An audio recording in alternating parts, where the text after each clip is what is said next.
Good evening. I'm Nilantha Niruthan, Executive Director of the Center for Law and Security Studies based in Colombo, Sri Lanka. As all of you know, the Sri Lankan presidential election was held today, and the winner is Mr. Anura Kumara Dissanayake, also known as AKD.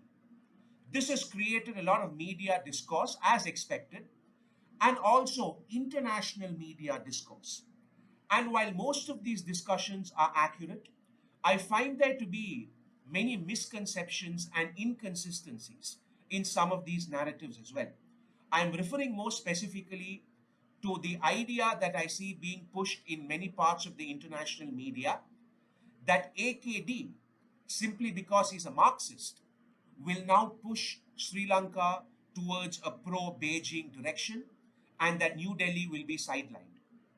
Now, I'm not a supporter of any political party. I am simply a geopolitical analyst, and I would like to provide a brief alternative perspective here as an analyst. My argument is that the AKD presidency is actually a good thing for Bharat and that it will result in a net positive for the strategic calculus of Bharat. I use the term calculus very deliberately because that is how we need to look at this. Simply because he's a Marxist, that does not mean AKD intends to take Sri Lanka in a pro China direction. If anything, AKD has been highly critical of the way in which China has engaged with Sri Lanka over the last decade and a half. He's been highly critical of how our national strategic assets, like the Hambantota port, were essentially given away to China for almost a century. He's been highly critical of how successive governments have borrowed enormous amounts of money from China to the point where we found ourselves in a debt trap. So, the only two real methods that China has to entrench itself in Sri Lanka will not work under an AKD presidency because he knows that this will not be good for him. He is presenting himself as an alternative to the existing political class and emulating what the Rajapaksa regimes previously did is simply not something that he intends to do. Now, you could certainly point out that he's also been very critical of Indian involvement in Sri Lanka, like the Adani green wind energy projects here, for example, and that Bharat also has many key projects lined up, like the Petronet project. And you would be right for pointing these out as concerns. But Bharat has a luxury that China does not, which is the civilizational and cultural connection which Sri Lanka and Bharat have, and this relationship goes beyond politics and economics. This is unlike the China Sri Lanka relationship, which is almost exclusively about economics and politics, with very little cultural interplay between both populations. So think about this. Bharat will remain close with Sri Lanka in some way, form, or the other, regardless of how protectionist or even isolationist any Sri Lankan government could possibly be. China does not have that luxury. China can entrench itself in Sri Lanka only if the Sri Lankan government of the day allows it to. And China, as I said earlier, only has these two primary tools to enmesh itself in Sri Lanka.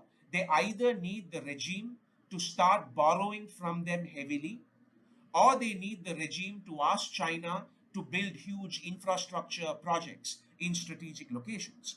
Without these two tactics, there's very little that China can do to regain the prominence that it had in Sri Lanka a decade ago.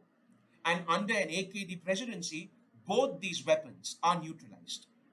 So, what this means is that even if AKD has a very closed off, bullish, protectionist foreign policy, and even if he's very closed off about the involvement of any potential foreign powers here, China still loses far more from this calculation than Bharat.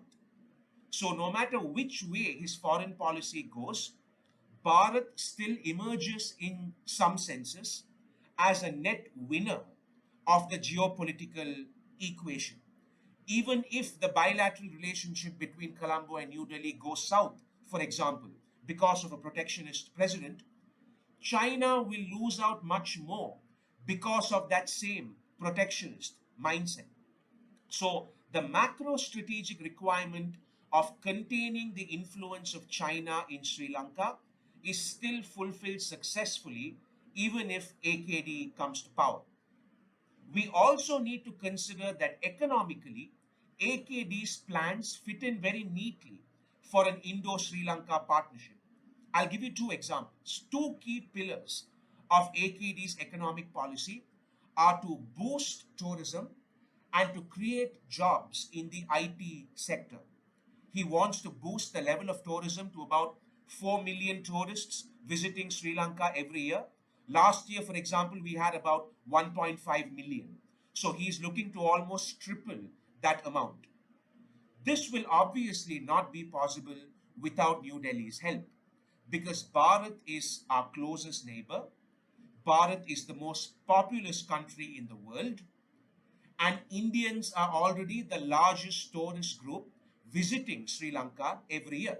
So there's a lot of synergy that can be harnessed in the tourism sector for AKD's ambitions to bring the two nations closer together, even in terms, by the way, of key issues like connectivity, which is very, very important for the future of Indo Sri Lanka relations. AKD also wants to create hundreds of thousands of new jobs in the IT sector and has even said so publicly in many speeches and interviews.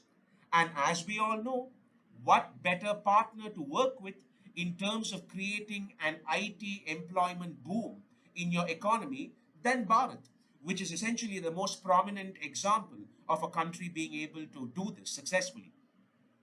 So I would like to encourage some optimism when it comes to the AKD presidency, particularly from the strategic perspective of Bharat. I might turn out to be completely wrong, and all of this might end up being a disaster. You never know in politics, right? But I do feel that there's a lot of reason for us to be optimistic about this, and that a lot of the doom and gloom about him being a Marxist who will now go towards China is really factually unsound. We are no longer in the Cold War where a political party automatically wants to align with China or Russia simply because it's Marxist or communist. We need to remember that the mandate given to AKD now is not to turn Sri Lanka into a communist nation or to go back to the Rajapaksa days. It is in fact a vote in favor of deviating from and rectifying the mistakes of the past. And as such, characterizing him as simply a one dimensional Marxist is very lazy analysis. And I would argue, as I have, that Bharat has a lot to gain from this entire scenario. You don't have to believe me. I simply appeal to you to ask yourself if what I've just said here makes sense to you. Thank you for listening and have a good evening.